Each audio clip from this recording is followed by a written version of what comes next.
tarde a todos os que nos ouvem e nos veem, onde quer que estejam, algures no ciberespaço. Começo por cumprimentar o Sr. Reitor, que nos dará o gosto de se juntar a nós dentro de breves momentos, a professora doutora Fátima Marinho, professora catedrática do Departamento de Estudos Portugueses e Estudos Românicos, aqui à minha esquerda, e de forma muito especial a professora Graça Pinto, que é afinal a razão de ser deste momento tão especial que agora aqui nos congrega. Hoje é o dia da jubilação da professora Graça Pinto, decana da Faculdade de Letras e da Universidade do Porto, e por isso a FLUP tem o dever e o gosto de assinalar a data e de prestar homenagem a alguém que durante 44 anos serviu a Universidade do Porto e muito contribuiu para a dignificar com o seu trabalho, o seu saber e a sua dedicação abnegada, mas comprometida. Infelizmente, quis o destino ou a má fortuna que, por força da pandemia que abruptamente mudou as nossas vidas, o dia de hoje não pudesse ser assinalado da forma festiva e calorosa que tínhamos planeado. Mas a capacidade de adaptabilidade do ser humano e a sua imaginação criativa conseguem fazer das ameaças oportunidades e das dificuldades motivação para não baixarmos os braços. A prova disso mesmo é o facto de estarmos aqui hoje com a professora Graça Pinto para assistirmos à sua última aula neste formato tão sui generis. Não temos o calor humano vindo da presença do público da FLUP e da UP, que estou certa, em circunstâncias normais, encheria este anfiteatro, embora ficasse circunscrito a este espaço físico. Mas, em contrapartida, temos e teremos certamente um público mais diversificado e muito mais numeroso da nossa universidade, de outras instituições académicas portuguesas e das universidades estrangeiras que hoje e em qualquer outra altura, enquanto o vídeo desta sessão permanecer disponível na internet, assistirá à última aula da professora Graça Pinto. O que não deixa de ser gratificante e compensador e atenua os constrangimentos a que estamos sujeitos. Não vou, nestas breves palavras, falar sobre o percurso e o valor académico da professora, que de seguida proferirá a sua última aula, pois disso se encarregará a nossa colega, a professora Fátima Marinho, mas não posso deixar de dar aqui uma nota muito pessoal. Conheci a professora Graça Pinto em 1989, quando fui admitida na FLUP em concurso público para assistente estagiária. Embora fôssemos de áreas científicas diversas, por uma casualidade que não vem ao caso, foi-me atribuído um gabinete, ainda nas instalações da Rua do Campo Alegre, que era ocupado por vários docentes de arqueologia e também pela professora Graça. Víamos-nos poucas vezes, pois um gabinete partilhado por 8 docentes não era propriamente um local onde se permanecesse para trabalhar. Mas desde esse tempo que fiquei com uma imagem forte da professora Graça Pinto, associada à competência científica, imagem essa que fui consolidando ao longo dos anos. Com a mudança para este edifício, os nossos gabinetes passaram a ser distantes, mas apesar disso, o meu percurso científico no campo da ciência da informação levou-me a manter interesse pelos trabalhos da professora Graça na área da psicolinguística, e por isso nunca deixou de haver alguma proximidade. Mas foi sobretudo nos últimos anos, desde que desempenho o cargo de diretora da FLUP, que a relação cordial de sempre evoluiu para um conhecimento mais profundo e para uma amizade que sei que é mútua. O trabalho da professora Graça Pinto na coordenação do Programa de Estudos Universitários para Séniores, que concebeu e pôs a funcionar em 2006, foi motivo para múltiplos encontros que proporcionaram conversas e descobertas de afinidades científicas entre as nossas áreas de investigação. Assim, querida professora Graça, em nome da FLUP, que aqui represento, e em meu nome pessoal, quero agradecer-lhe toda a dedicação e o trabalho que ao longo de tantos anos deu a esta faculdade e à nossa universidade. quero agradecer-lhe também esta última aula e quero dizer-lhe que a FLUP continuará a ser a sua casa, pois esperamos poder continuar a contar com o seu saber e colaboração para tudo o que desejar. Muitos parabéns neste dia de aniversário e muita saúde.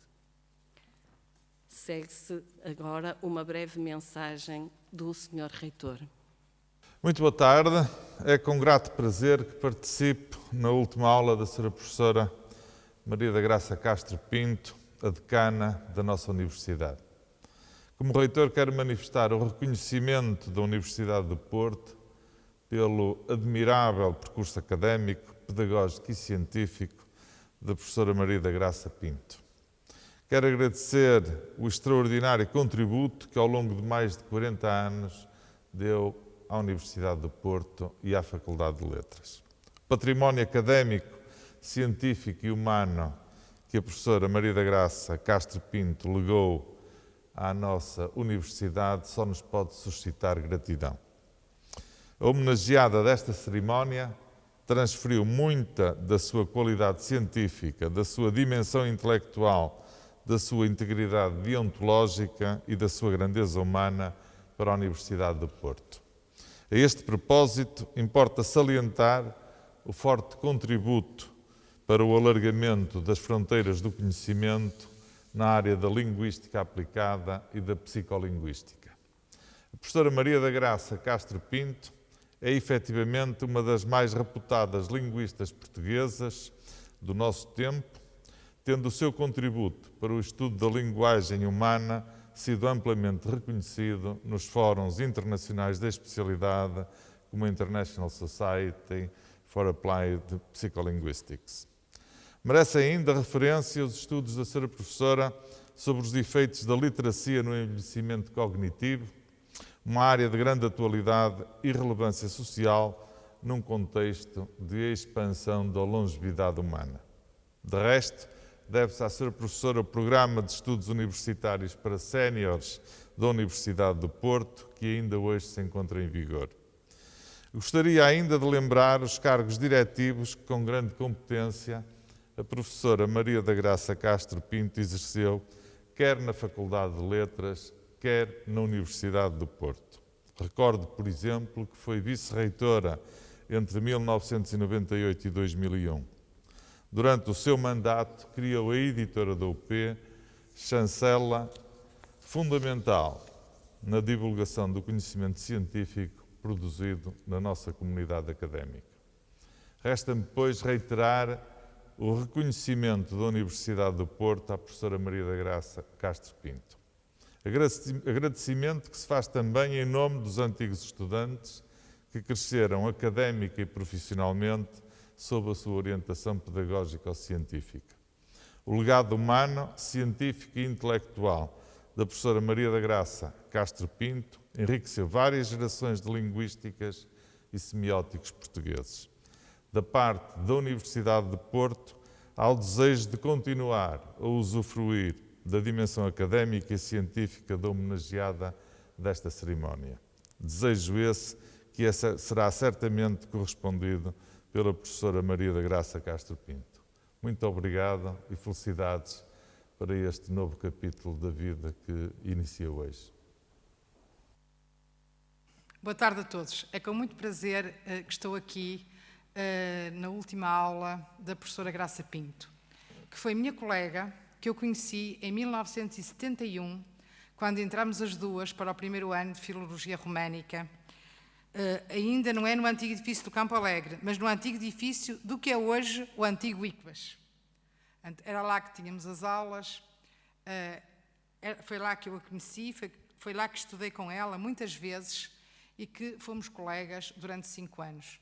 Claro que depois, porque havia várias áreas no DEPER, ela, na altura, não era DEPER, na Filologia Românica, na secção de Literatura e Linguística Portuguesa, ela seguiu a área da Linguística e eu a da Literatura, mas, apesar de tudo, nunca nos perdemos de vista e mantivemos estes anos sempre uma relação normal de amizade, de cordialidade e de respeito mútuos. Por isso, é uma honra para mim apresentar aqui a professora Graça Pinto, antes dela preferir a sua última aula, com um título, como está ali projetado, tão aliciante e que nos promete uma hora de prazer em ouvi-la. Como já disse a professora Fernanda Ribeiro, ela é professora catedrática da Faculdade de Letras desde 1991, sendo neste momento, por isso, a decana da faculdade e a decana da universidade. Obteve o grau de doutor em 1984 em Linguística Aplicada, Psicolinguística e Neurolinguística pela Universidade do Porto, orientada por Hermínia Sinclair, professora da Faculté de Psicologia et des Sciences de l'Éducation de l'Université de Genève, e por Celso Cruz, professor catedrático da Faculdade de Medicina da Universidade do Porto. Em 1989, obteve o título de agregado. Recebeu o Prémio Gulbenkian da Ciência em 1986, referente ao seu trabalho, abordagem a alguns aspectos da compreensão verbal na criança. Desde 1977, com uma descontinuidade no tempo por sua iniciativa, é membro investigador do Centro de Linguística da Universidade do Porto, tendo pertencido à sua direção. No referido centro, é responsável, a partir do seu doutoramento, pela linha de investigação no domínio da psicolinguística. Em 1981, a convite do professor Thomas Sebeok, diretor do Research Center for Language and Semiotic Studies da Indiana University, Bloomington, nos Estados Unidos, gozou de uma Research Associate Position na Universidade de Indiana, em Bloomington. Colaborou no Laboratório de Estudos da Linguagem do Hospital de São João, Faculdade de Medicina da Universidade do Porto, dirigido pelo professor Celso Cruz, de 1977 a 1995, e com André Girolami Poulinier, professor de ortofonia na Faculté de Médecine Pitié-Salpêtrière de Paris e ortofonista do Hôpital de Saint-Vincent-de-Paul de Paris, entre 1979 e 1998.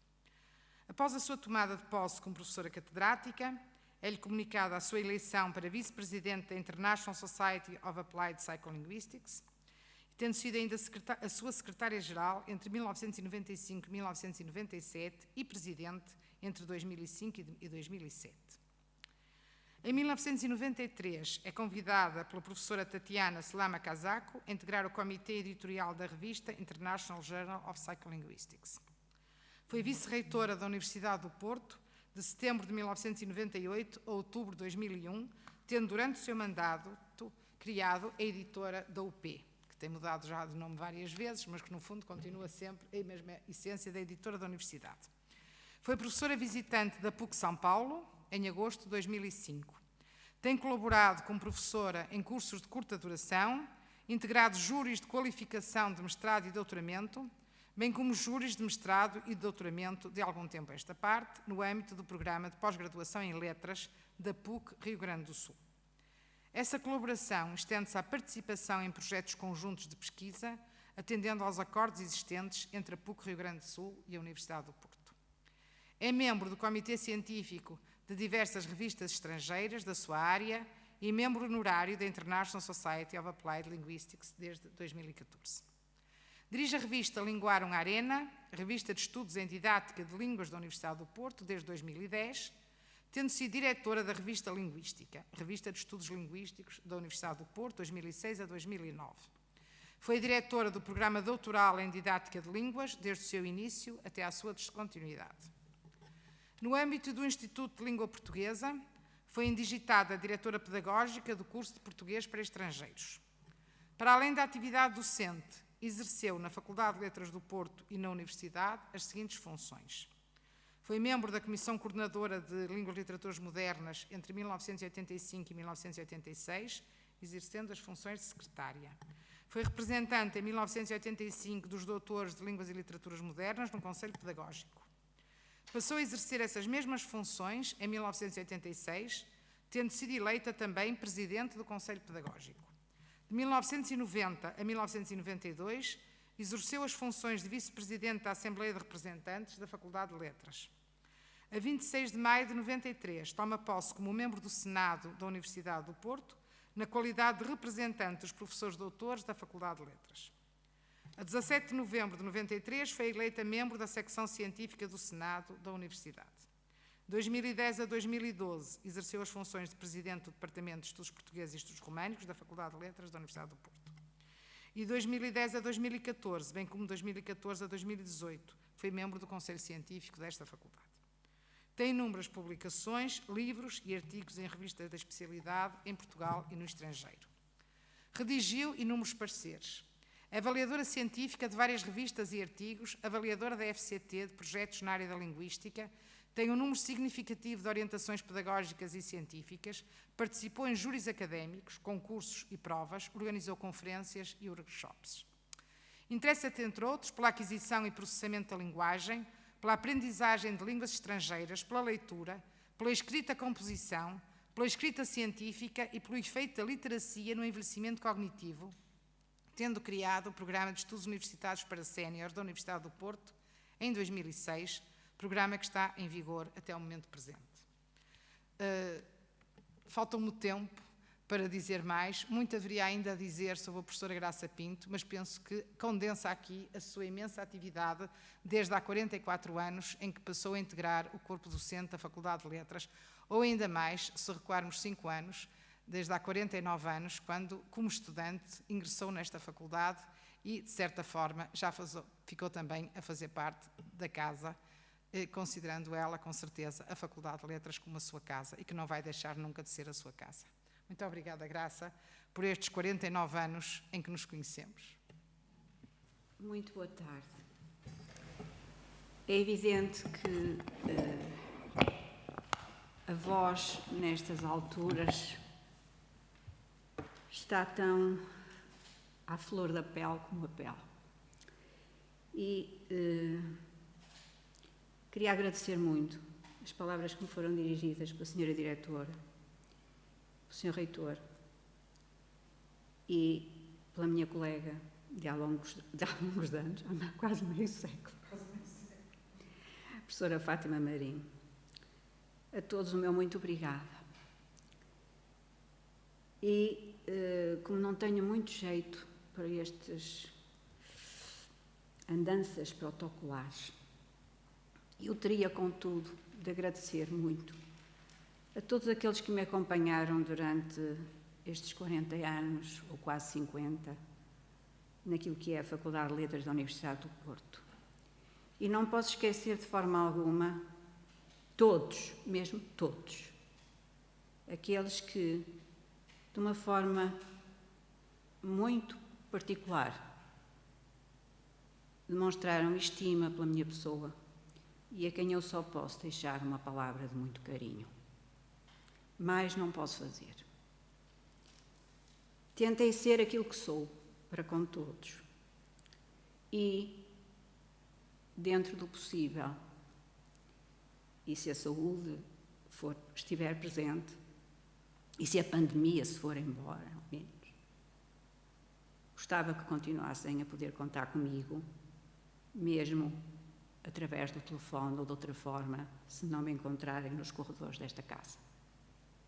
De qualquer forma, queria agradecer muito a todos os que organizaram mais de perto esta minha última aula e dizer-lhes que, nestas alturas, mesmo quem lida com palavras não as tem para retribuir o tanto que me disseram. Muito obrigada a todos. O meu muito, muito, muito elevado carinho por todos. E então, se não se importam, eu ia começar, se me deixarem, ia começar por preferir a minha última aula. E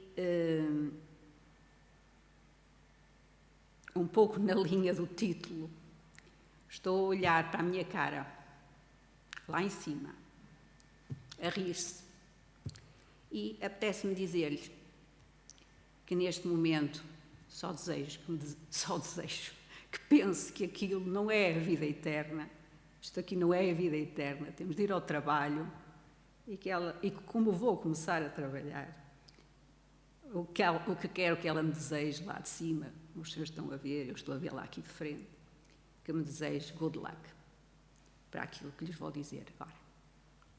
Bem, vou então iniciar a minha aula. Peço desculpa, vou ler porque não há outra hipótese, mas tentei tanto quanto possível que este tipo de escrita fosse um tipo de escrita para ser dito e não para ser lido, para não cansar tanto. Porque, em termos psicolinguísticos, eu sei o que isso quer dizer. Quando me perguntaram se estava nos meus planos proferir a última lição, eu respondi afirmativamente. Disse, contudo, que não concordava com a designação. Eu aceitava, sim, dar uma última aula, fechando dessa forma os numerosos ciclos de aulas que tenho vindo a assegurar ao longo de mais de 4 décadas na Faculdade de Letras da Universidade do Porto. O verbo dar não é o mais adequado, mas é aquele que se costuma usar em contexto escolar. De qualquer forma, nesta ocasião concreta, diria que se trata de uma oferta letiva que apresento aos colegas, aos estudantes e aos amigos que, numa altura tão adversa das nossas existências, quiseram marcar presença remota, um pouco, enfim, remota, na esperança que o que lhes proponho não defraude muito as expectativas. Serve então a presente aula para partilhar 4 histórias de vida, protagonizadas por 4 personagens muito distintas, umas mais conhecidas, outras até desconhecidas, que não escaparam a uma objetiva, a minha, que delas nos projeta perfis muito singulares e também ensinamentos que não podem passar despercebidos a quem se interessa pela linguagem, no que ela comporta de complexidade desafiante, instigadora de uma investigação plural que conduz a um conhecimento cada vez mais profundo dessa faculdade, que só mesmo no plano de pesquisas muito direcionadas pode ser compaginável com encapsulamentos. Talvez neste momento resulte oportuno explicar o uso do termo personagens e não de sujeitos de estudos de caso, bem como do termo histórias em vez de casos, já que é afinal do que se trata, se quiser encarar a objetividade a que nos obriga a ciência.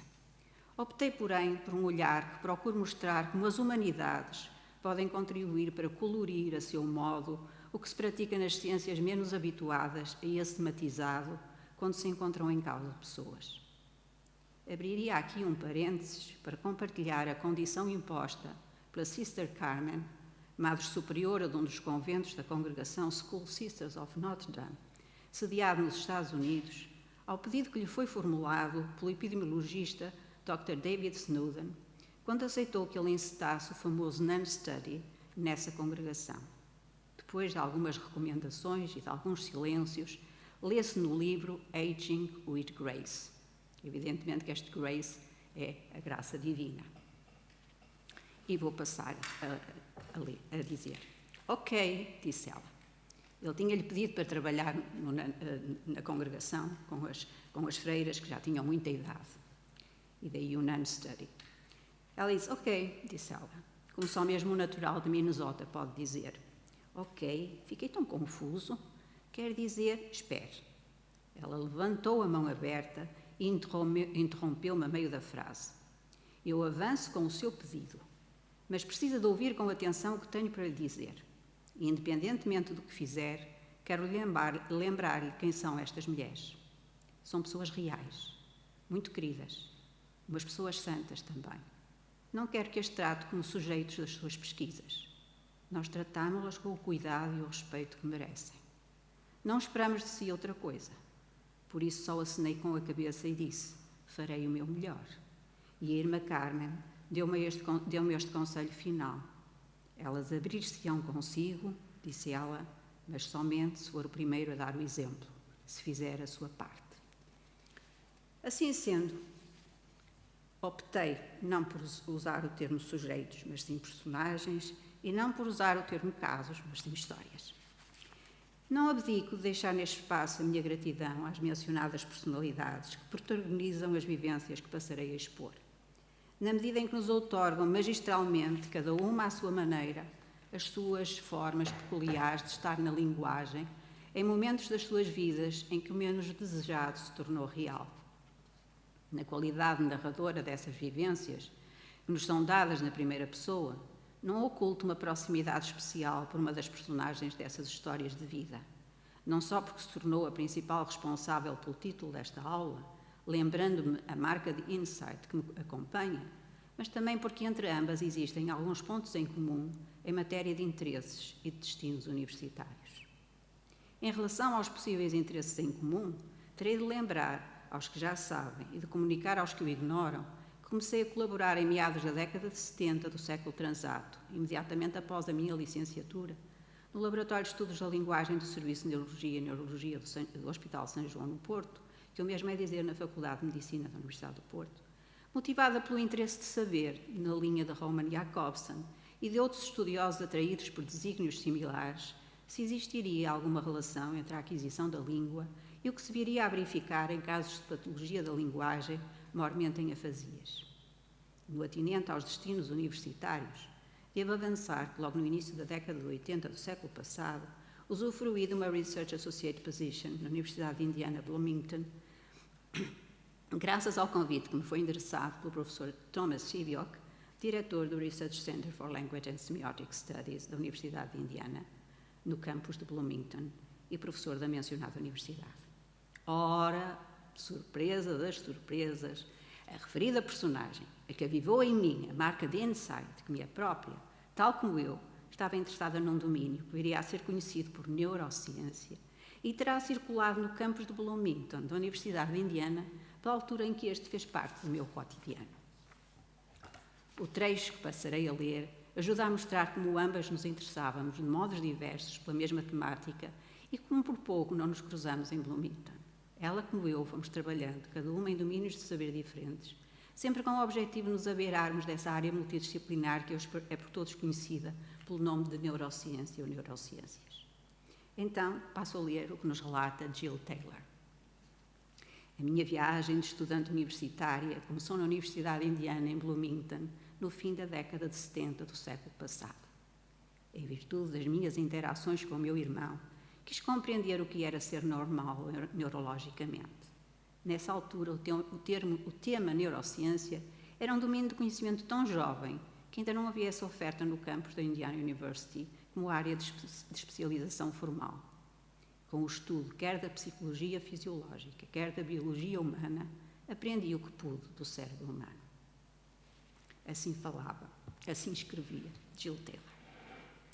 Caso se admite que o percurso de vida de cada um acaba por nele deixar sinais que lhe condicionam também futuras escolhas ao longo da sua existência, então o tema desta aula poderá ilustrar essa interdependência.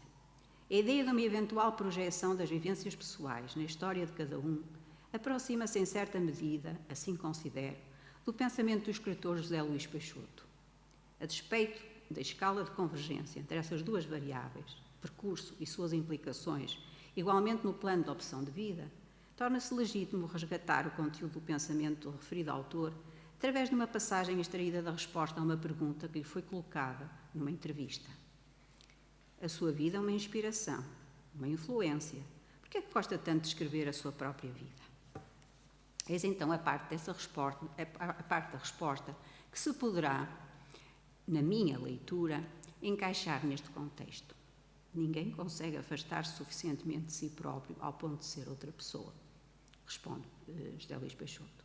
É bem verídico que o autor acaba por refriar um pouco o seu fluxo de pensamento quando acrescenta a citação lida. Isso não significa que nos estejam vedados exercícios de alteridade.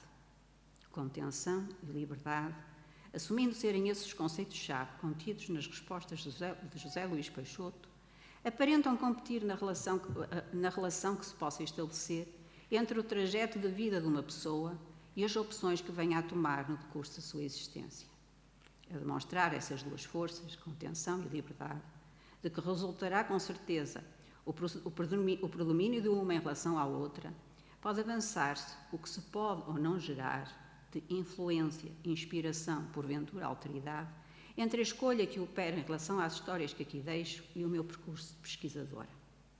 O hipotético exercício da alteridade, numa ótica que se reporta à inspiração / influência que os percursos de vida possam ter nas opções de cada um, seguindo uma possível leitura do pensamento do escritor convocado, não será um atributo de que eu me aproprie numa atitude que possa roçar a arrogância. Outro caso de grande eloquência, e esse sim, nomeadamente no plano da formação profissional, corresponde ao que se passou com a neuroanatomista Jill Taylor, uma personalidade a quem já recorri, na passagem que li, e a que voltarei neste enquadramento e sempre que for oportuno, mas não por mera casualidade. Acrescenta a dita neuroanatomista que abraçou essa especialidade, ou seja, que se tornou cientista do cérebro, como deixa escrito, por terem diagnosticado esquizofrenia a um dos seus irmãos mais velhos. E esse rótulo, convenha-se demasiado pesado, foi suficiente para nela se instalar uma vontade muito forte de saber o que seria ser normal do ponto de vista neurológico, como se pôde ouvir no trecho que li. Constata-se assim, por um lado, como as vivências pessoais de Jill Taylor lhe determinaram o seu trajeto de vida profissional e, por outro lado, noutra escala, como o meu contacto com problemas de linguagem do foro neurológico explica o conteúdo desta minha última aula. Como anunciado no título, se o insight pode ser uma marca pessoal, não é de excluir que, em função dos conhecimentos que vierem a ser adquiridos por via de variadas aprendizagens ao longo da vida, este se possa implantar e vir a acentuar em graus variados, enquanto capacidade de autoconhecimento que torna possível ver no eu um outro com um potencial imprevisível. Assoma aqui de novo a ideia de alteridade, com todos os seus cambiantes, na trilha da interpretação, por mim dada, à posição do José Luís Peixoto, acima partilhada. Convido-os, pois, a que me sigam nesta visita por 4 histórias de vida por mim selecionadas, nas quais também se podem encontrar pontos de confluência, malgrado a heterogeneidade que apresentam em termos de etiologia, diagnóstico e prognóstico, entre outros, tão típica de históricos neurológicos e concomitantemente neuropsicológicos. Fica assim levantado o véu relativamente ao enfoque desta última aula. A linguagem, oral e escrita, tinha de estar inevitavelmente presente tanto no que ela tem de processamento como nas suas ligações ao cérebro. Para além disso, importa ver como cada um dos protagonistas das minhas histórias, de acordo com as suas capacidades, se desdobra para observar, ao sabor da respectiva formação e tendência, o outro que se solta do seu eu, descrevendo por meio da sua própria linguagem aquilo a que os especialistas dificilmente conseguem aceder tecnologicamente ou de forma induzida. A passagem que passarei a ler, extraída do livro de Jill Taylor, não pode ser mais elucidativa acerca do que se pretende aqui deixar registado em matéria de insight. E passo a ler. Ok, bem, estou a ter um stroke. Sim, estou a ter um stroke, mas sou uma mulher muito ocupada. Muito bem. Como não posso impedir que o stroke aconteça, então muito bem, vou tratar disso durante uma semana. Vou aprender o que preciso de saber acerca da forma como o meu cérebro cria a minha percepção da realidade e depois ponho a minha vida em dia na próxima semana. Agora o que vou fazer? Pedir ajuda. Não posso perder tempo, tenho de pedir ajuda. À minha contraparte no espelho eu pedia: lembra-te, por favor, de tudo o que estás a viver. Deixa que este seja o meu stroke de insight na desintegração da minha mente cognitiva. E essa contraparte no espelho, que encarnava também a forma de uma voz de comando, é-nos dada seminalmente pela passagem seguinte, redigida por Taylor. Mas ribombando como um trovão bem lá do fundo do meu ser, uma voz de comando falou-me de modo categórico: se te deitares agora, nunca mais te levantas. Ora, foi precisamente através desta capacidade que Taylor manifesta de dar voz ao outro que a integra, que pude encontrar a resposta a dúvidas que me foram sendo suscitadas pelas produções orais da fase que estudei e que a meus olhos permaneceram durante décadas por decifrar. Lá irei.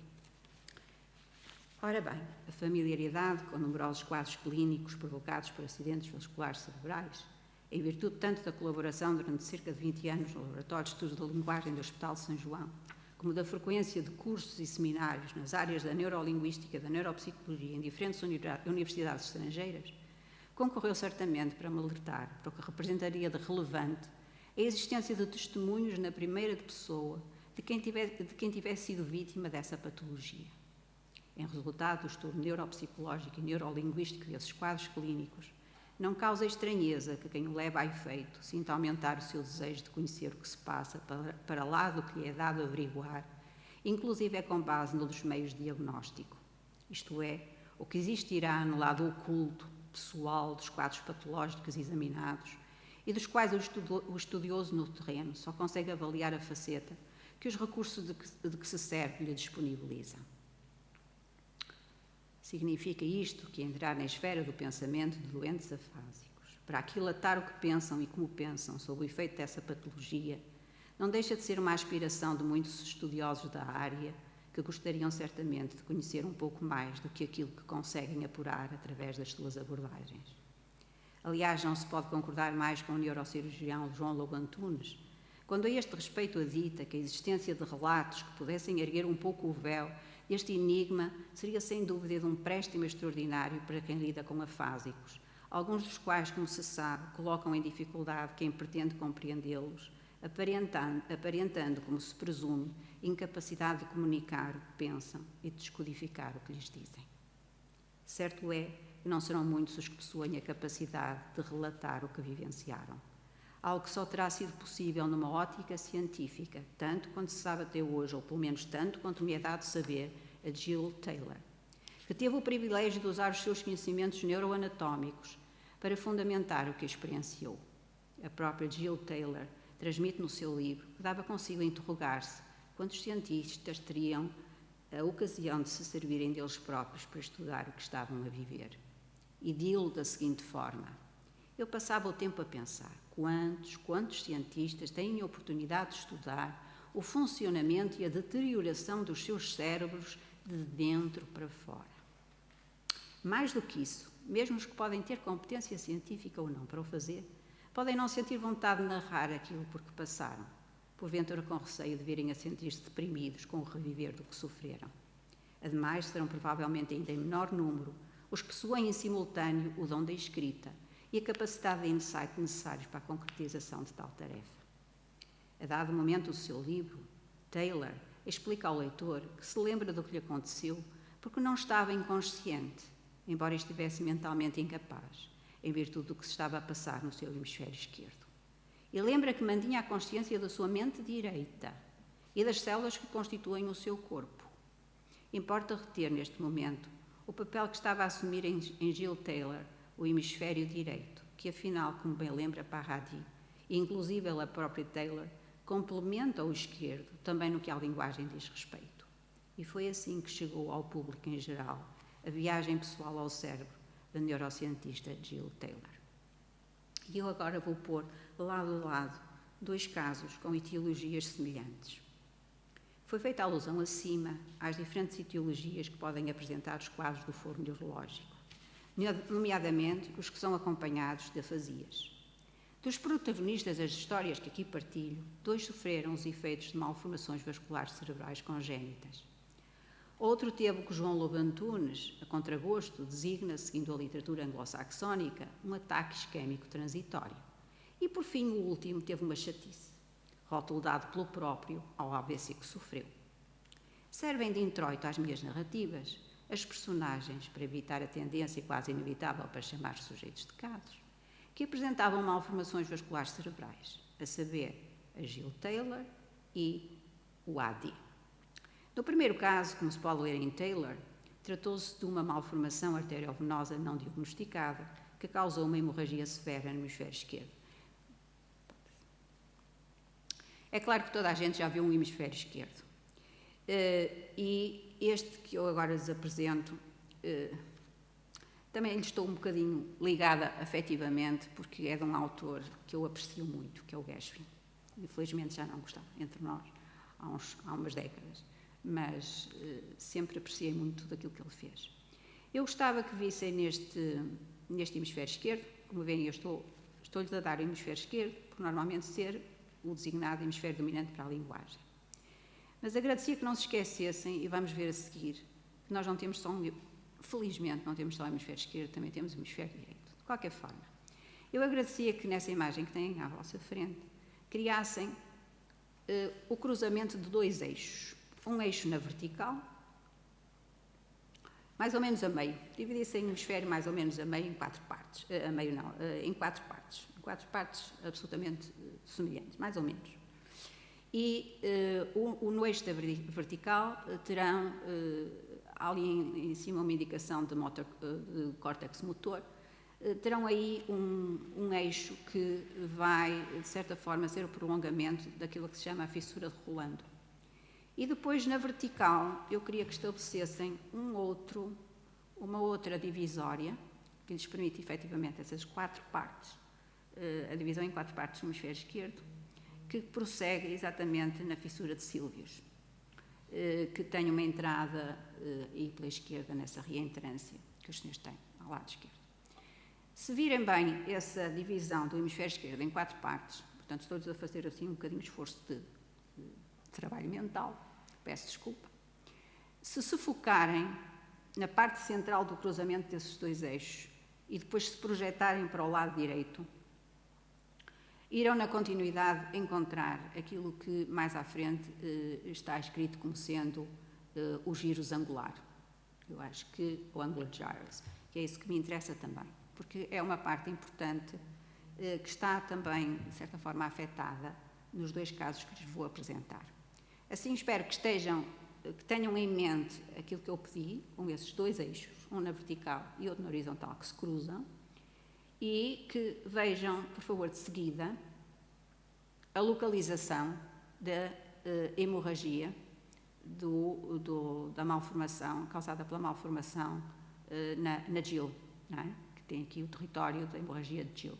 Veem que está aí representado por essa mancha negra e oval, e como veem, de certa forma, vai ao encontro daquilo que eu acabei de dizer, porque começa um bocadinho antes do cruzamento desses 2 eixos que eu pedi que imaginassem e vai projetar-se para a direita em direção ao gyros angular. Portanto, este é efetivamente aquilo que se passa em relação ao que se pode chamar, no fundo, o território da hemorragia da Gill, quando sofreu, efetivamente, o acidente vascular cerebral. E agora vamos passar ao seguinte, se não se importa, e vamos ver um outro caso. Este caso é mais familiar, porque foi estudado também por mim, e veem, efetivamente, a primeira angiografia. Nesta altura ainda não se usavam as tomografias. A primeira angiografia frontal, não é? Portanto, de face, e veem como tem aí uma mancha à direita, em cima, um bocadinho mais em cima, uma mancha branca, não é? Que nos dá a posição, precisamente, da malformação, que é uma malformação da variedade parieto-rolândica esquerda. Há bocadinho ouviram-me falar da fissura de Rolando. A fissura de Rolando separa exatamente o lobo frontal do lobo parietal, e depois vemos até que ponto ela vai, no fundo, um pouco até ao dito gyros angular, que é uma zona transmodal que é extremamente importante para a leitura e para a escrita. Esta angiografia carotídea esquerda de face, para mim interessa-me porque mostra que, efetivamente, na cabeça deste senhor do AD, existia também outro hemisfério, que era o hemisfério direito. E eu agradecia que, embora eu vá falar do hemisfério esquerdo, também vou falar do hemisfério direito, mas não se esqueçam que o hemisfério direito está lá e tem uma função muito importante na linguagem. Queria a seguir, se faz favor. Aqui temos...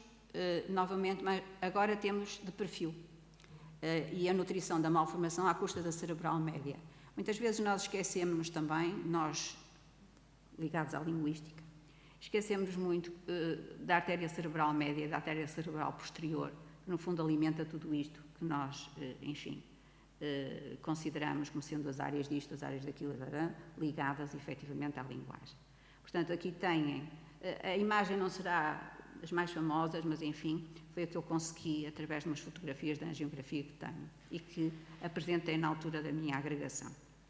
Portanto, estão a ver aqui manchas que mostram a malformação que nós víamos há bocadinho de frente, agora de lado. Pode seguir?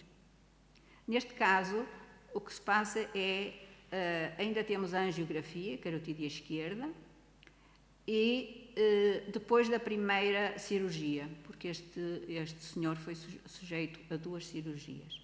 E então temos a desaparição quase total da malformação, em que se nota ainda preenchimento de uma das veias profundas. Portanto, à direita nós ainda vemos, na parte posterior à direita, ainda vemos parte da malformação. E por fim, se não se importa, já vemos aqui uma situação que se poderá dizer que é, enfim, normal. Mas há a desaparição total da malformação com preenchimento da cerebral posterior, portanto, a artéria cerebral posterior, e que não se conseguia ver nas primeiras angiografias, o que significa que agora a circulação se faz já de um modo mais normal. Portanto, estão a ver aqui, o que eu quis mostrar, no fundo, foi como estamos face a dois casos de malformações arteriovenosas congénitas e quase sobreponíveis. Portanto, abrangem mais ou menos as mesmas áreas nos dois casos. E por coincidência ou não, verificaram-se efetivamente na terceira década de existência destes dois indivíduos, que é uma coisa que é muito, muito comum, não é? As malformações manifestarem-se nessa altura.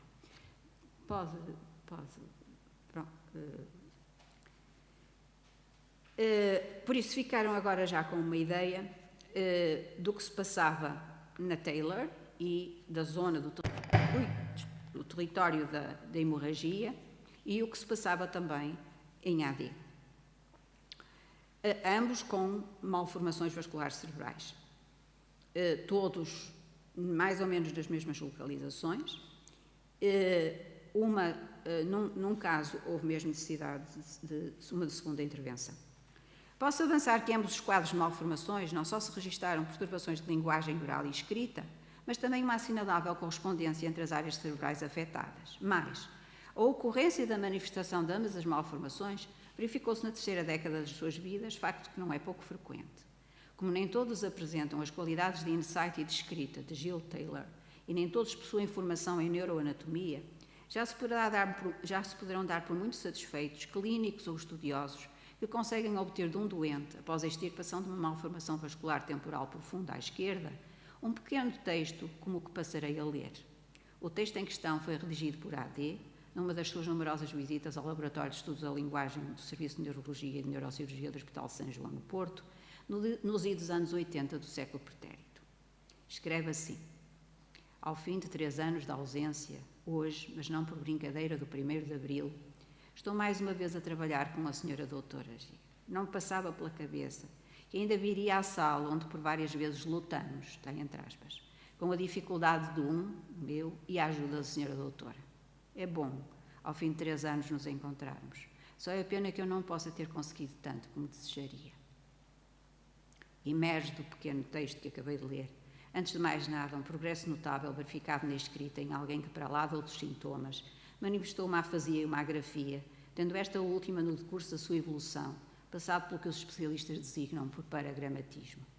Acresce que, após a remoção total da malformação arteriovenosa, através de 2 intervenções cirúrgicas, também se verificou um quadro transitório de dislexia profunda, ou seja, uma dislexia que nos anos 70 e 80 do século XX começava a ser conhecida e explorada a par de outras, designadamente a de superfície e a fonológica.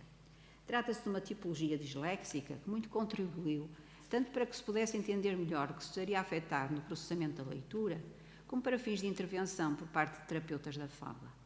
Os estudos psicolinguísticos muito contribuíram para revelar as várias vias passíveis de estar afetadas no processamento da leitura. E muito devemos ao John Marshall e à Frida Newcomb. Não se arriscará muito se avançar que o autor do pequeno texto acima transcrito, que recorreu em agosto de 81 ao Serviço de Urgência do Hospital de São João e a quem foi diagnosticada a aludida hemorragia subaracnoideia, apresentava um quadro de malformação arteriovenosa muito semelhante ao de Gilbert Taylor, tanto nos efeitos, admita-se com alguma variação, como na localização e provavelmente também na extensão. E sublinho que quer em AD, quer em Jill Taylor, a malformação se manifestou, como eu disse há pouco, na terceira década de vida, informação reveladora nas circunstâncias. De retorno, porém, ao insight, do pequeno texto produzido, sente-se aflorar nos moldes possíveis um olhar do autor sobre o seu passado de luta e o estado em que se encontra. Além disso, dele emana também uma simpatia especial pelo clima amigável que viveu no hospital nos momentos em que foi estudado. E esses momentos eram por ele vistos como cenários em que cada um dos presentes, assumindo o seu papel, se esforçava por ir reduzindo as dificuldades que teimavam em subsistir. Importa reter que, não obstante o resultado não ser ainda o ideal, não emana do depoimento qualquer ressentimento. A contrastar com o clima de empatia revelado por AD, temos o testemunho de Jill Taylor, que não revela que se tenha registado sempre uma atmosfera de grande afabilidade com os profissionais que lhe fizeram exames. Mas esses exames foram em tal número no início do seu internamento que a passagem seguinte deixa o leitor perfeitamente elucidado. Tomara eu receber $1 por cada exame neurológico que me foi feito durante aquelas primeiras 48 horas. E essa falta de simpatia motivou-lhe que decidisse como fazer quando chegasse o momento da reabilitação. Confessa então que foi sua decisão colaborar de acordo com a forma como a abordassem. Se os profissionais a tratassem como deveriam, teriam uma resposta em conformidade. Se não o fizessem, ignoraria o que lhe estavam a solicitar. Quem lê o livro de Jill Taylor não deixa de sentir que a sua formação em neuroanatomia está muito patente na narrativa que faz do seu quadro clínico. Lamentarão, por certo, os estudiosos de problemas da linguagem oral e escrita que a autora não confira um pouco mais de pormenor a esses dois modos de uso da língua, ou seja, se limita a fazer-lhes uma alusão geral, vaga, mas muito rica, devo dizer-lhes, como se pode comprovar no que concerne à fala no fragmento infra. Ora bem, o que é que acontece? Acontece que quando a Jill Taylor começa a sentir que está com problemas, quer pedir auxílio. E como fazer? Tentou entrar em contacto com alguém, mas as dificuldades surgiram-lhe. E então procurou os cartões de visita que tinha e, através dos logótipos dos cartões de visita, conseguiu localizar quem queria. E depois conseguiu chegar aos dígitos do número de telefone. E depois houve o problema de passar dos dígitos do cartão para as teclas do telefone. Bem, todo esse esforço, e ela conseguiu, de alguma forma, e ela diz que conseguiu porque tinha o seu hemisfério esquerdo, o seu hemisfério direito muito gimnasticado desde sempre. Agora reparem o que ela diz. Para minha grande sorte, o meu colega e amigo, Dr. Stephen Vincent, estava no gabinete. Quando levantou o auscultador, pude ouvi-lo falar, mas a minha mente não conseguia decifrar o que dizia. Eu pensei, oh meu Deus, ele parece um Golden Retriever. Pensei que o meu hemisfério esquerdo estava tão distorcido que eu já não conseguia compreender o que diziam. Contudo, fiquei tão aliviada por me terem posto em contacto com outra pessoa que me saiu pela boca fora. É a Jill, preciso de ajuda. Bem, pelo menos foi o que tentei dizer. O que saiu exatamente da minha boca aproximava-se mais de grunhidos e gemidos, mas felizmente Steve reconheceu a minha voz. Aqui está, eu disse que há pouco, eu lá irei. Este caso ajudou-me a decifrar muita coisa que eu trazia como um enigma na minha cabeça. Reparem, reconheceu a minha voz. E a voz vem provavelmente mais do hemisfério direito do que do esquerdo. Está no texto que acabei de ler a resposta às dúvidas que eu mantive por esclarecer durante décadas. Que percepcionavam, descodificavam os afásicos, em especial os ergonafásicos, quando os outros lhes dirigiam a palavra e como se ouviam no movimento de retroalimentação dos seus discursos. A quando da minha colaboração no Laboratório de Estudos da Linguagem do Hospital de São João, assisti a uma conversa algo insólita e que por todas as razões não estava prevista. Um dia deu-se um encontro não agendado de 2 afásicos com gergonofazia no meu espaço de trabalho. Para espanto dos presentes, que já nem me lembro quem eram, os 2 afásicos começaram a conversar um com o outro muito satisfeitos. Só quem já ouviu um gergonofásico pode entender bem o espanto que aquela conversa pode ter despertado em mim. Não posso crer que estivessem a manter uma conversa normal. Suscitou-me, porém, uma estranheza acrescida a satisfação que manifestavam.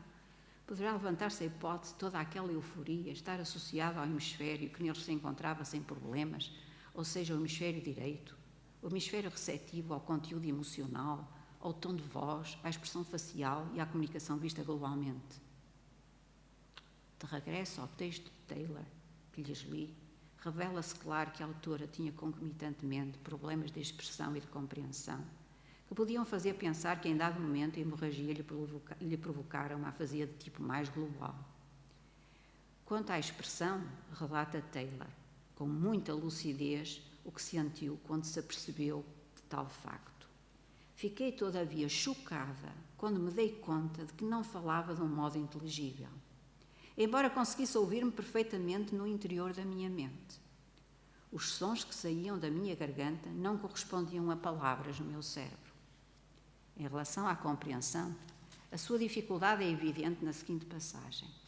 À medida que ela falava, se bem que eu ouvisse as suas palavras, não conseguia agarrar-lhes o significado. Não fica muito claro o que ela considera por palavras. Na medida em que mais à frente acrescenta, não conseguia ligar o significado aos sons e a extrair sentido do que ela dizia. Fica assim a descoberto como soa o que diz e o que ouve um afásico posterior.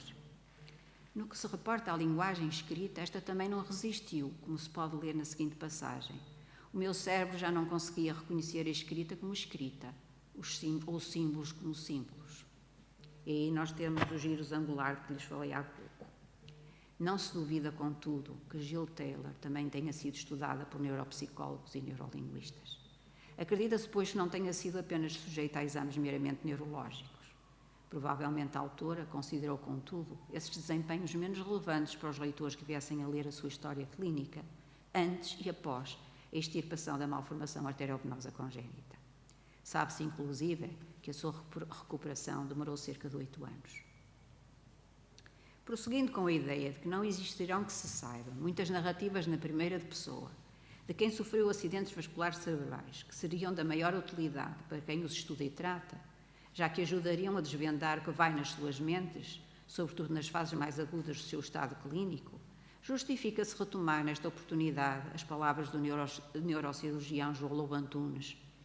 Este médico, ele também lamenta que não existam narrativas na primeira pessoa da doença vascular cerebral e expressa-o com muita elegância no prefácio à obra de José Cardoso Pires, um dos escritores portugueses mais marcantes da segunda metade do século XX, que redigiu um incontestável poema, a palavra é minha, de profundis valsa lenta, acerca do acidente que sofreu. Atente-se, pois, ao seguinte trecho. Devo dizer-lhe que é escassa a produção literária sobre a doença vascular cerebral. A razão é simples. Aquela seca a fonte de onde brota o pensamento ou perturba o rio por onde ele se escoa, e assim é difícil, se não impossível, explicar aos outros como se dissolve a memória, se suspende a fala, se embota a sensibilidade, se contém o gesto. E muitas vezes a agressão, como aquela que o assaltou, deixa cicatriz definitiva, que impede o retorno ao mundo dos realmente vivos. É por isso que o seu testemunho é singular, como é única a linguagem que usa para o transmitir. Justifica-se advertir que quando João Lobo Antunes usa a expressão a produção literária, ela é efetivamente literária no caso de José Cardoso Pires. Já o mesmo não se poderá dizer, por exemplo, da escrita de Taylor, uma neurocientista, neuroanatomista, sim, mas não que se saiba uma escritora. É natural que João Lobo Antunes, quando usa a expressão produção literária, não queira com isso confinar-se a narrativas labradas numa linguagem mais elaborada. Acredita-se, em contrapartida, que também lhe agradariam ver produzidas narrativas neste âmbito por quem dominasse suficientemente a escrita.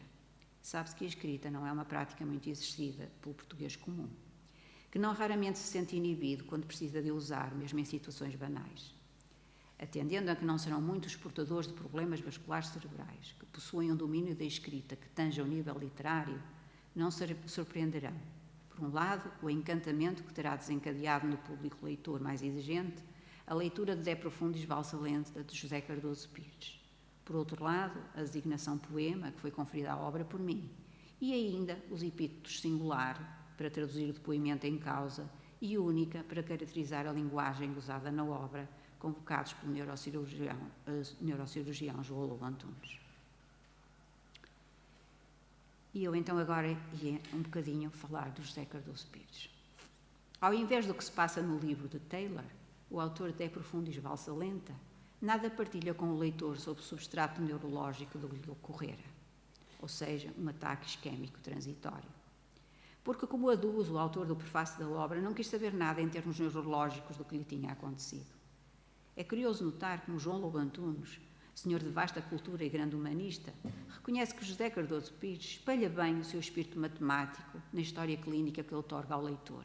Ou seja, nas suas palavras, só poderia ser contado ao seu modo, o que significa que os fenómenos que descreve são mais facilmente apreensíveis através dos seus instrumentos narrativos do que através de um relatório minucioso de um qualquer neuropsicólogo. É deveras evidente que, sem grandes pormenores neurológicos que poderiam ser menos do gosto de um leitor que estivesse sobretudo empenhado em ler o livro de José Cardoso Pires, no prefácio à obra, João Lobo Antunes só fornece moderadamente alguma informação clínica, no intuito, sem dúvida, de complementar a publicação com o equilíbrio desejado. É cativante, de resto, observar como João Lobo Antunes busca explicar, não se socorrendo de meios exclusivamente científicos, a razão da recuperação verificada neste caso de acidente vascular cerebral. A primeira explicação é mais popular e talvez pudesse ser aventada por qualquer analfabeto. Afirma o neurocirurgião que José Cardoso Pires teve efetivamente sorte. Todos sabem que nestas andanças o fator sorte é uma variável que conta muito. A segunda explicação, já mais sofisticada, faz todo o sentido nos dias de hoje em que o envelhecimento prevalece e em que os longevos precisam de gozar da melhor qualidade de vida possível. No entanto, desta segunda explicação, que se lerá a seguir, deve também retirar-se como lição que o cérebro deve ser exercitado continuamente para que esteja pronto a resistir a possíveis ameaças. Escreve então o prefaciador da obra de José Cardoso Pires relativamente à segunda explicação. A segunda explicação é que a área que temporariamente você deixou à sede e à fome e pela qual falava, lia e escrevia, tudo funções em que a exímio era mais musculada que a do comum dos mortais. Isto não é treta, porque se sabe hoje que os donos do ouvido absoluto têm a área auditiva do córtex cerebral indiscutivelmente hipertrofiada. Neste quadro clínico, como nos outros já apresentados, o acidente vascular cerebral afetou o hemisfério esquerdo, o dominante, assim chamado por estar em geral associado à linguagem, nomeadamente à competência linguística stricto sensu. Acontece, porém, que os acidentes que atingem o hemisfério direito, mais ligado à competência pragmática, contribuem para provar que, afinal, ambos os hemisférios são importantes, porquanto concorrem para um processamento da linguagem lacto sensu. Pode mesmo avançar-se que José Cardoso Pires, não tendo tido lesões no hemisfério direito, conseguiu ver preservadas atividades de que dependem fortemente os escritores. De uma forma muito autoeloquente, como lhe é bem peculiar, João Lobo Antunes redige o seguinte trecho, diga-se en passant, com uma boa dose de hemisfério direito, dada a presença de sentido figurativo. É certo que o outro hemisfério, não dominante, lá ia trabalhando, ocupado a vigiar a caldeira das emoções.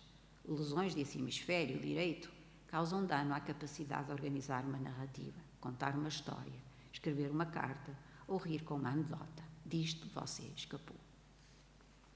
Os estudos de lesões no hemisfério direito, como procede Paradis, revelaram que os atos de fala indiretos, sentido figurativo, a metáfora, a coesão textual, a organização de discursos, jogos de linguagem, o humor, o atingir o cerne de uma história, o processamento narrativo, entre outros aspectos não estritamente de ordem fonológica, sintática e semântica, podem estar perturbados e motivar déficits de comunicação diferentes dos que advêm de lesões no hemisfério esquerdo, mas igualmente incapacitantes, if not more, diz Paradis.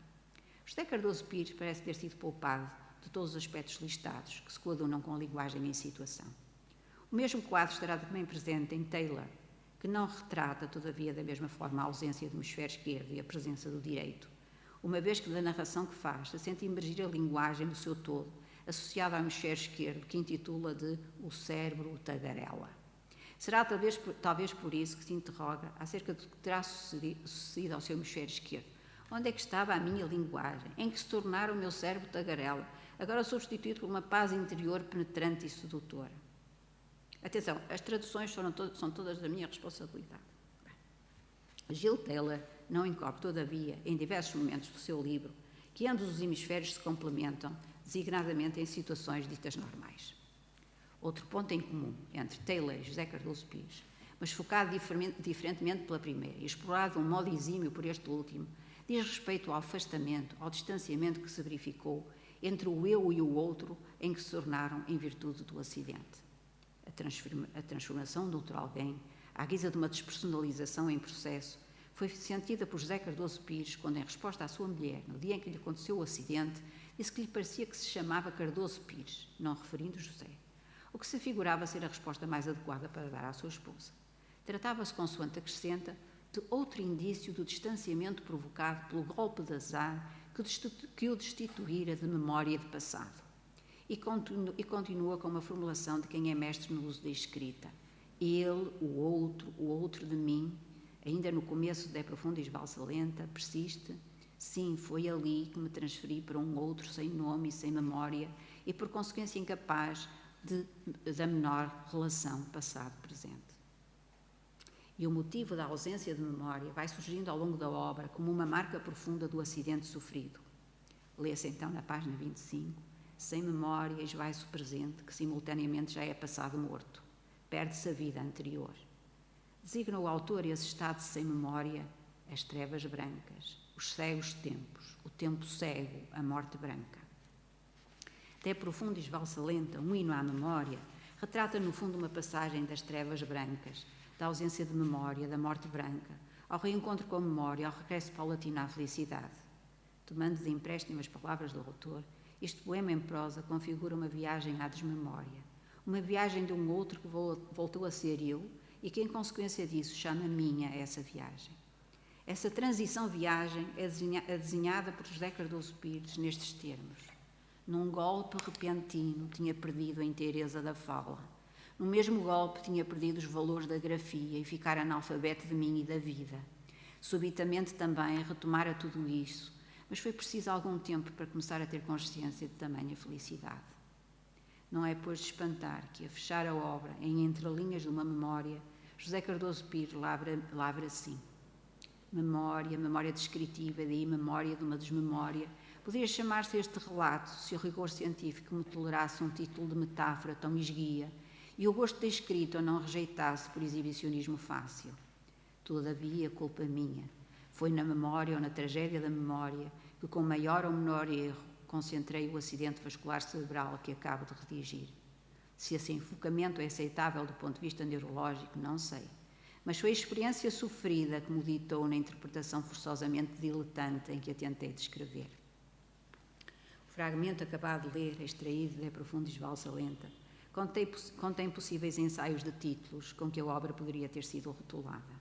Acabaram, contudo, por ser rejeitados em favor de um outro menos comum, mais musical, mais enigmático, que convida à leitura da obra sem prévio anúncio de que se trata de memória ou de desmemória ou de despersonalização. É legítimo, todavia, afirmar que são esses ingredientes, memória, desmemória, eu ou despersonalização, que fazem de Profundis Valsa Lenta um verdadeiro poema e permitem ao público interessado compreender o que possa desenrolar-se para além de tudo o que os exames neurológicos e neuropsicológicos revelam sobre os acidentes vasculares cerebrais.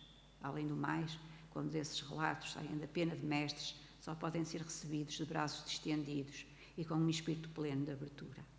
Já Jill Taylor não terá estado tudo leva a crer tão preocupada com o título que escolheu para o seu relato. Qualquer um antecipa no título My Stroke of Insight, A Brain Scientist's Personal Journey, o que o espera em matéria de leitura. De resto, a autora, cientista de formação, nem parece ter receado qualquer desrespeito a uma terminologia científica inflexível, ao incluir no título a metáfora Personal Journey. Ambos os relatos, conquanto situados em patamares de escrita diferentes, apontam aspectos que os aproximam, por conta do hemisfério afetado, embora reportados à luz de cada um dos protagonistas. Os dois vivem cenários de despersonalização, apropriando-me do termo usado por José Cardoso Pires. Verificam-se ainda nos dois visões muito pessoais do efeito da lesão no hemisfério esquerdo, embora de etiologias distintas. Em Jill Taylor, observam-se o sentimento de silent mind, a experiência de dramatic silence e a sensação de hyper inner peace. Em José Cardoso Pires, vê-se o leitor confrontado com diferentes formas de alusão à perda de memória, sendo porventura mais expressiva e literária a belíssima expressão morte branca. O autor terá reconhecido que se trata de uma expressão questionável aos olhos de qualquer ser humano, e por isso resolve desenvolver exemplarmente a ideia que ela transporta. Bem sei, a morte branca não existe, eu estive lá. Tudo que me aconteceu nessas paragens cabia aos outros, não me tocava. Era um glaciar, a morte branca, a memória congelada. E agora vou passar a uma outra personagem mais próxima de todos nós. A terminar este breve apanhado sobre narrativas na primeira pessoa, de pacientes que sofreram acidentes vasculares cerebrais de etiologias diversas, apenso algumas notas relativas ao testemunho de um conhecido médico patologista português, Manuel Sobrinho Simões, contido numa entrevista publicada no Expresso a 25 de agosto de 2018, intitulada Manuel Sobrinho Simões, vivemos de truques para sofrer o menos possível. O relato de Manuel Sobrinho Simões acerca do seu acidente vascular cerebral, do seu AVC, como refere, e em consonância com a designação mais comumente usada em Portugal, distingue-se, certo, de qualquer outro saído de alguém com o mesmo problema, na medida em que dele ressalta um dado fair play. É bem verdade que o acidente que o atingiu não terá sido dos mais graves, o que lhe permite afirmar a dado momento, e tive sorte, a primeira explicação dada por João Lobo Antunes. Quanto à sua forma otimista de olhar para a sua situação, para a situação em que se encontra, explica a jornalista, é a única forma de lidar com isto. E esse isto, o AVC, é por ele chamado a minha chatice. Foi por isso que eu referi no início de chatice. Apesar de em determinado passo da entrevista ter aludido a que lhe tenham diagnosticado um embolisma paradoxal e ter fornecido mais uma ou outra informação, não é avançado muito mais do ponto de vista clínico. O que ressalta de curioso nesta história de foro neurológico, em especial para quem se interessar por patologia da linguagem, reporta-se à sintomatologia fasiológica descrita por Manuel Sobrinho Simões. Com efeito, Manuel Sobrinho Simões apresentava parafasias, nomeadamente verbais. A este propósito pode ler-se o que refere como sendo um susto tremendo. Repare que quando acordo no primeiro dia, os médicos mostram-me um cão e eu digo cão. Mostram-me um gato e eu digo, não é tigre, mas não sei o nome. Mostram-me uma caneta e eu sei o que é. É uma esferográfica, mas quero outra palavra e não a tenho. Apanha-se um susto porque são palavras que você sabe, só não as consegue dizer.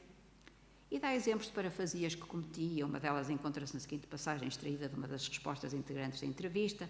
Eu ofereci 3 garrafas a uns homens que nos arranjavam os pinheiros e eu disse que tinha 3 gravatas para lhes dar. Outra parafasia citada numa outra resposta dizia ao meu filho, traz-me o jornal, e ele respondia, pai, porque é que me pede o elevador?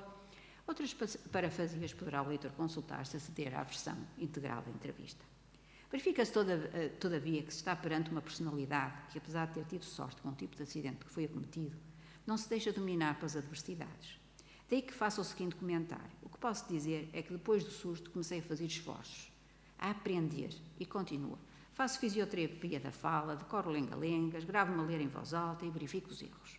Todos os dias de manhã, e também tenho dito poemas cada vez mais difíceis, porque sinto sempre, a todo momento, esta nova fragilidade.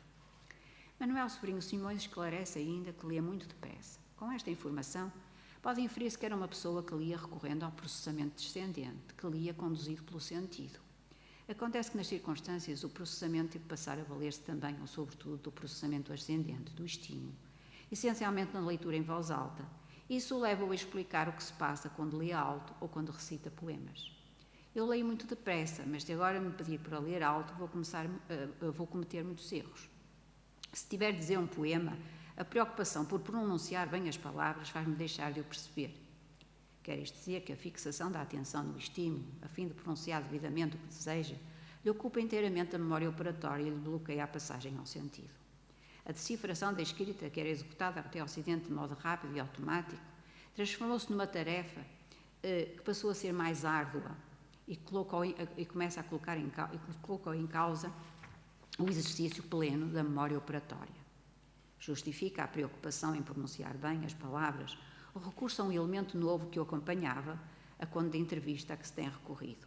A abrir a entrevista lê-se, entra na sala, os óculos, a afabilidade, o sorriso de sempre, mas há um elemento novo, um caderninho que pousa na mesa antes de iniciar a conversa.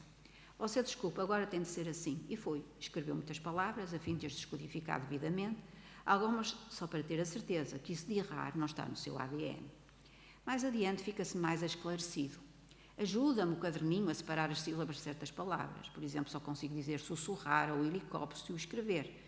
Na verdade, poderia não ter o caderno, mas faço gosto de ter. É uma forma de disclosure. Meus amigos, eu tive esta chatice. Não sou um atrasado, tenho só mais dificuldade. Há ainda 2 respostas da entrevista que muito devem dizer a quem é especialista da linguagem. Numa das respostas, Manuel Sobrinho Simões traduz bem o estado de consciência em que deve estar quem se encontra em fase de recuperação e a fazer reabilitação. E esse estado de consciência implica uma colaboração contínua do córtex, um esforço sistemático, o recurso a atos voluntários. Não convém, portanto, que deslize para um estado de processamento automático. Afirma então com um rigor de expressão fora do comum. As pessoas acham que fiquei muito bem e estou bem, mas se começar a ficar confortável, baixo a defesa e os erros aparecem. A relação de confortável com a baixa de defesas expressa com grande precisão o que acontece quando qualquer execução que se encontra fragilizada não é acompanhada do esforço e do estado de consciencialização indispensáveis no momento de ser chamada a intervir, mediada pelo recurso imperativo ao córtex. Noutra resposta, está em causa o automatismo, ou seja, o adquirido versus o aprendido, no que se reporta a línguas estrangeiras. Manuel Sobrinho Simões declara que não é atrasado, mas que tem só mais dificuldade, e explica a sua dificuldade. Falo inglês e francês e um pouco de espanhol. Se falar de coisas técnico-científicas, o inglês continua fluente, mas se conversarem comigo a outro nível, mais pessoal, fico perdido. Não consigo fazer small talk.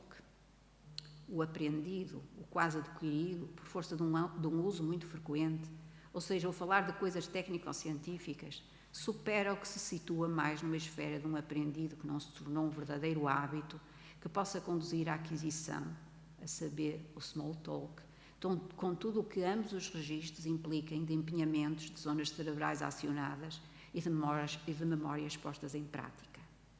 Tirando partido da imagem de Claude Germain, diria que o sulco traçado pelo falar frequente de matérias técnico-científicas deixou marcas muito mais profundas no cérebro do que o small talk, motivando a preservação desse registro, à semelhança do que se passa nos carreiros que vão ganhando forma na terra continuamente batida e que acabam por barrar o renascer de quaisquer ervas daninhas.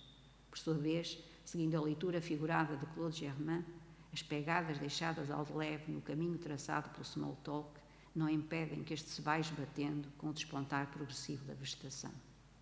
E assim se verifica a diferença, também cerebralmente, com repercussões psicolinguísticas nos desempenhos dos 2 tipos de registros em matérias de línguas estrangeiras a que Manuel Sobrinho Simões alude.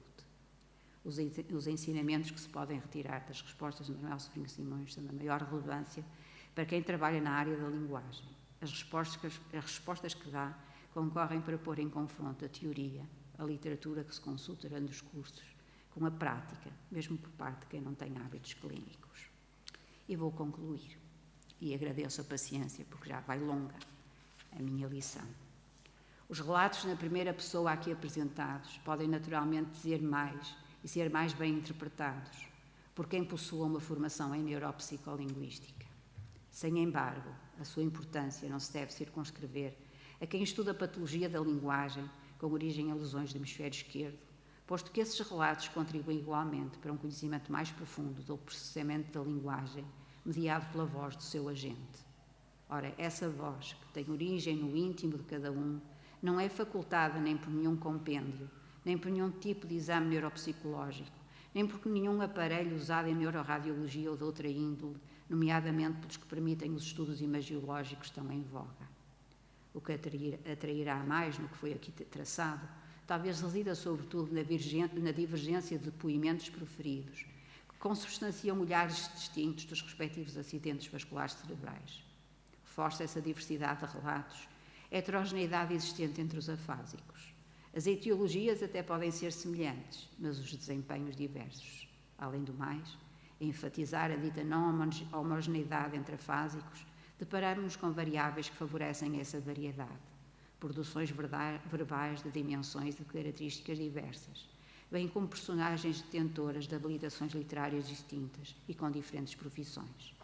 Acresce que o dar voz ao que se passou, vendo no eu um outro mascarado, despersonalizado, não é obra de todos.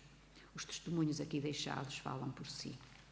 Não se estranhe, por consequência, que um agente de seguros, uma neuroanatomista, um escritor com frequência de um curso universitário de matemática e um médico patologista não produzam nem textos idênticos em matéria de qualidade literária, impulsuam no mesmo grau, quer uma marca pessoal da Insight, quer uma capacidade de tirar partido dos seus conhecimentos, para, por via do autoconhecimento, em resultado dele, realizarem uma viagem ao interior deles próprios, que lhes permita verem-se ao espelho. A diversidade encontrada constitui, todavia, ao contrário do que se possa imaginar, uma mais-valia, uma vez que o horizonte ganha amplitude e impede que se instale uma visão de túnel, tanto no pesquisador como no simples leitor destas matérias. As histórias de acidentes vasculares cerebrais acabadas de expor comprovam o interesse especial que em mim despertam, sobretudo quando afetam a linguagem, e como me desafiam em particular as narrativas em que o insight se encontra de alguma forma presente. Moral da aula, visto que estamos numa instituição que visa transmitir e consolidar o conhecimento, o conhecimento, para lá de tudo que se possa conjecturar, também é basilar para impulsionar o espírito crítico e o efeito de distanciamento em que este se alicerça. E assim se promovem o autoconhecimento e a consequente capacidade de cada um poder observar-se, objetivando-se que, ao servir-se desse potencial, venha a atingir o desejado equilíbrio pessoal em toda a sua abrangência. Muito obrigada a todos.